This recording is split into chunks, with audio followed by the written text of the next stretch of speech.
नमस्कार, मैं हूं योगेश मिश्र। राम मंदिर आंदोलन में तमाम ऐसे लोग रहे जो नींव के पत्थर बन के रह गए। बहुत से ऐसे नाम हैं जिन्होंने इस आंदोलन में शहादत दी। बहुत से ऐसे नाम हैं जिनके बिना यह आंदोलन मंदिर निर्माण की स्थिति तक पहुंचता ही नहीं। ऐसे तमाम लोगों में से एक महत्वपूर्ण नाम मेरे सामने है के नायर का। हम आज उन पर बात करते हैं। जब देश श्री रामलला के जन्मभूमि मंदिर शिलान्यास के जश्न में डूबा है, तब कृष्ण करुणाकर नायर का नाम याद किए बिना यह अभियान और इस अभियान की सार्थकता हो ही नहीं सकती। कौन थे के नायर, यह जानना बहुत जरूरी है। उनका जन्म 11 सितंबर 1907 को केरल में एलेप्पी में हुआ था। 7 सितंबर 1977 को उन्होंने पार्थिव देह को त्याग दिया। के नायर की शिक्षा दीक्षा मद्रास और लंदन में हुई थी। 1930 में वे ICS बने और उत्तर प्रदेश के कई स्थानों पर कलेक्टर रहे। 1 जून 1949 को उन्हें फैजाबाद का कलेक्टर बनाया गया, मानो रामलला ने उनको स्वयं फैजाबाद बुलाया हो। उनके कलेक्टर रहते 22-23 दिसंबर 1949 की रात को इसी स्थान पर रामलला का प्राकट्य हुआ जहां आज मंदिर बन रहा है। 23 दिसंबर को प्रातः काल वहां बड़ी संख्या में भक्त और श्रद्धालुओं की भीड़ जमा हो गई और लोग रामलला का दर्शन करने के लिए उतावले देखे गए। वास्तव में 22-23 दिसंबर 1949 की रात ही सबसे बड़ा शिलान्यास हुआ था। वह समय था जब रामलला का प्राकट्य हुआ। सबसे बड़े शिलान्यास का दिन उसे कह सकते हैं। प्रधानमंत्री नरेंद्र मोदी ने तो उसको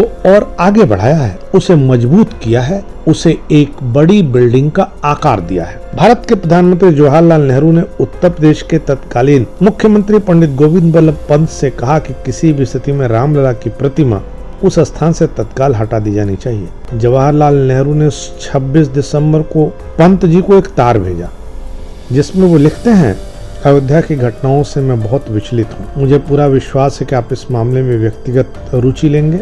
खतरनाक मिसाल कायम की जा रही है, इसके परिणाम बुरे होंगे। तत्कालीन मुख्य सचिव भवान सहाय ने बुलाकर नायर को डांट लगाई। मुख्यमंत्री पंत और मुख्य सचिव ने मूर्ति को हटाने को कहा। नायर ने भवान सहाय को जवाब दिया, इस मुद्दे को व्यापक जन समर्थन है, प्रशासन के लोग इसे रोक नहीं सकते। हिंदू नेताओं को गिरफ्तार किया जाता तो हालात और खराब हो जाते। मैं और जिला पुलिस प्रमुख मूर्ति हटाने पर सहमत नहीं है, मुझे हटा दीजिए। उन्होंने कहा, प्रतिमा किसी ने रखी नहीं है, रामलला का प्राकट्य हुआ है।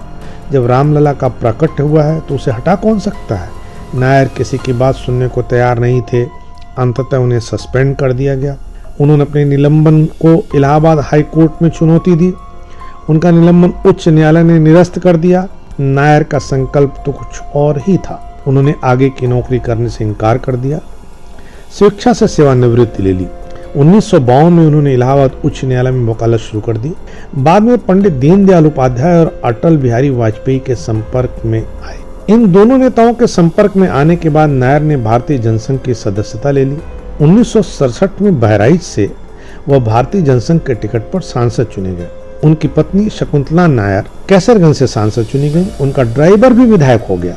दृढ़ इच्छा शक्ति के धनी कृष्ण करुणाकर नायर को आज के दिन याद के बिना मन नहीं मान रहा था। इनका जिक्र इसलिए जरूरी हो गया था कि इन्होंने पुख्ता नींव उस समय रखी थी जब कोई आदमी हिम्मत नहीं कर सकता था। जब 1986 में राम जन्मभूमि का ताला खोला गया था, तब रामलला की प्रतिमा के बगल में के नायर की एक फोटो रखी थी। दीवार पर लिखा था, जब तक रामलला का नाम रहेगा के नायर, तेरा नाम इतिहास में अमर रहेगा।